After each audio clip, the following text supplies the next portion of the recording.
Hello and welcome to this review of my Fujitsu FKB4725. This review also doubles as a redux of my previous FKB4700 review, which I filmed over 3 years ago and is therefore well in need of an update. This particular 4725 is from a small batch of new old stock. I snatched it off of eBay for $19, which is a pretty nice deal I think, especially as I had wanted to do a new old stock redux of one of these for a while now.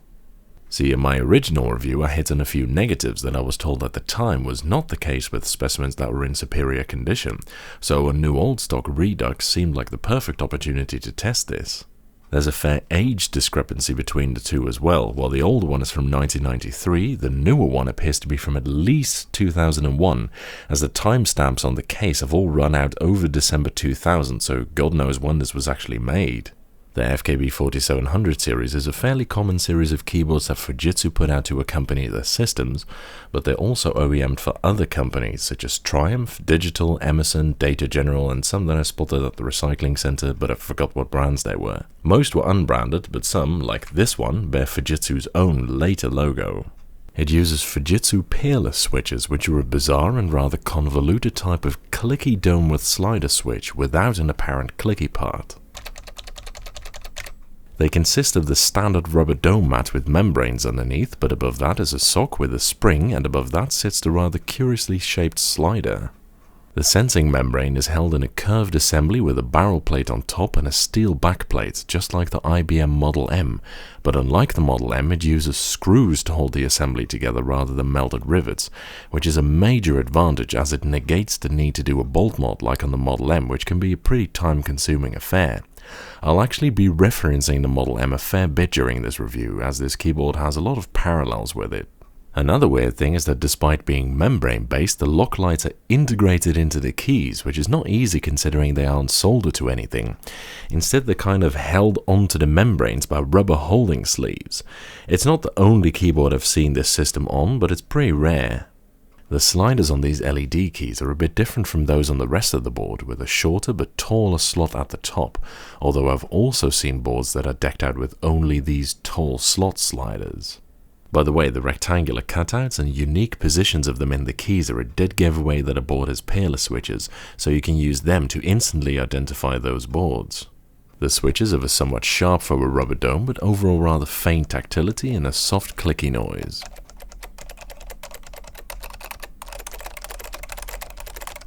The sound is not actually all that unpleasant, albeit kind of muted, which some people might well see as an advantage.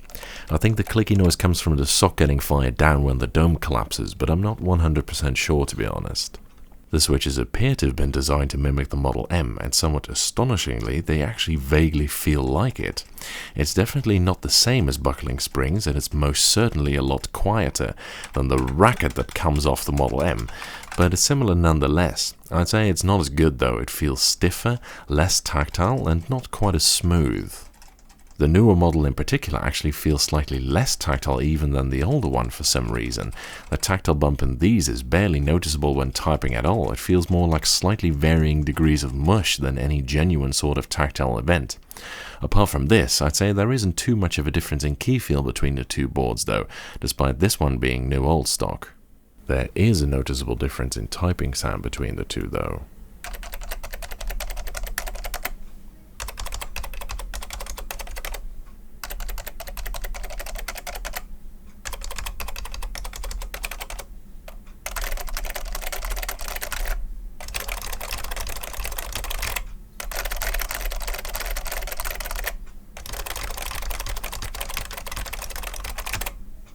Now, one thing Peerless boards are well known for are the stabilizers, which are rod stabilizers, like on a Model M, but unlike the Model M, the Peerless stabilizers are turbo terrible.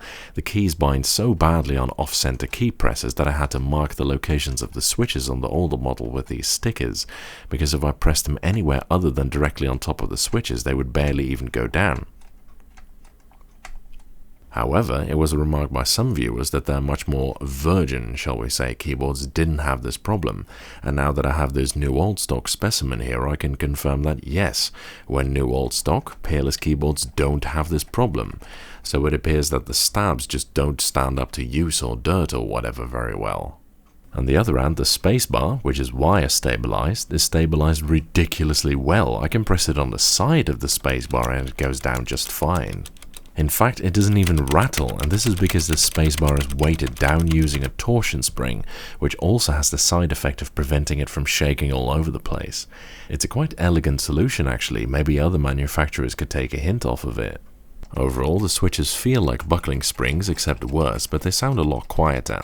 I've used them for a week again, just to get me back in the mood, and they're not quite super horrible or anything, despite really having no tactility to speak of. They're just not as good as buckling springs in my opinion. I once called them the clicky switch whose greatest virtue is that it's not clicky, and I still stand by that, although there's worse stuff around for sure. Fujitsu Peerless was brought in to replace their older and much more expensive leaf spring switches, which were outstanding linear switches that made it to the #1 spot on my best linear switches list. And they themselves were a cheapification of their even earlier magnetic reed switches, which were also outstanding. It was Peerless where they more or less threw in the towel, really. The quality of the build stands up much better compared to a Model M though. Some things are worse, but others are considerably better.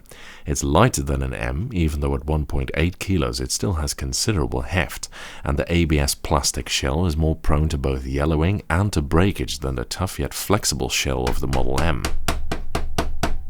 Moreover, unlike the M, which is held together with good old bolts, the Fujitsu uses plastic clips which can break off. Thankfully, they're at least the type that are easy to open, but it's still not as good as a bunch of screws or bolts. However, on the Fujitsu, the insides are better done. The fact that the assembly is held by screws is in fact vastly superior to the Model M's riveted construction. The necessity to do a bolt mod when something goes wrong is without a doubt the M's biggest flaw, yet on the Fujitsu this isn't even an issue to begin with. I'd say this is enough to tip the build quality balance in favor of the FKB. It's almost exactly the same size as a Model M even, just a hair less deep and wide, which means that it's a pretty giant motherfucker. So if you're into the space-saving category, this one is right out. Interestingly, the newer one is considerably lighter at 1.5 kilos instead of 1.8, and the cable is thinner as well, although I don't include cables in weightings. This difference, just like with the Model M, is due to using thinner steel for the backplates. It's 0.8 mm for the new ones and 1.2 mm for the older version. The older models used a large 5-pin DIN plug, but the newer ones were PS2. Both are pretty easy to get working on a modern computer, thankfully. Here is the keyboard sticker of the older version. You'll notice that the part number starts with N860, which is their prefix for keyboard. They've been using that since the 1970s. Also, curiously, it has the same F logo on it that their very old switches have too, but I looked it up and I can't find a trace of this logo in Fujitsu's logo history. However, I did find this very distinctively shaped F in the logo of several Fujitsu's computer lines, like FM Towns and FMR, so I think it is related. The newer model has a lot more stickerage going on, but it doesn't have that F logo thing on it. Now, the most visually obvious difference between the FKB4700 and the 4725, apart from the lack of the raised ridge at the top, is that the layout is different. The 4725 includes Windows keys, while the 4700 does not.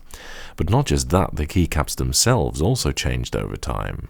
All the models I had seen until this time had caps that were made out of dye-sublimed PBT, which doesn't yellow with age. They remain virgin white, unlike the now almost orange ABS case. They're even two-part, just like the Model M's, but unlike the Model M's, they hold onto the sliders very tightly and it's impossible to take them off with just your fingers. The large keys in particular are extremely difficult to liberate from their sliders, even with tools.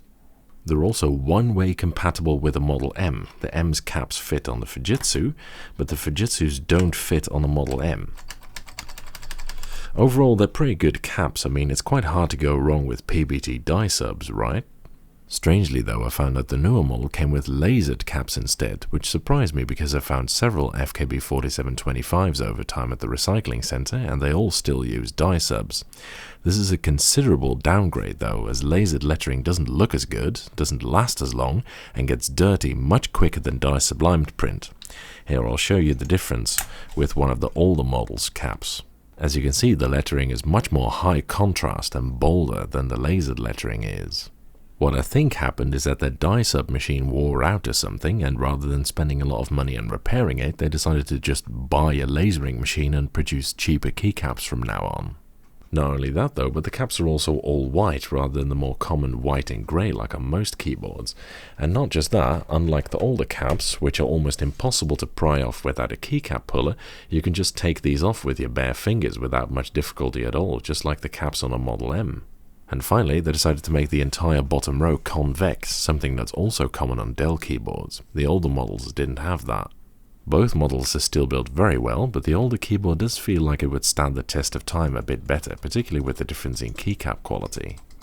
That's it for this review. Thank you for watching, I hope you enjoyed it, and following is a typing demonstration of me typing on this keyboard.